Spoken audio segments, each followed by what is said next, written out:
Hello. So this is the equation of the Ellis.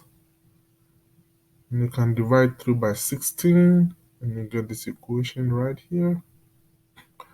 So for a circle with center h 0, this is the general formula for that. So r is the radius, x and y are just the x and y coordinates.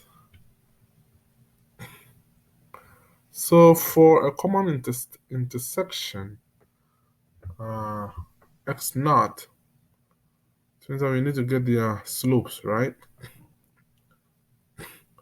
Um, so we're going to differentiate this implicitly.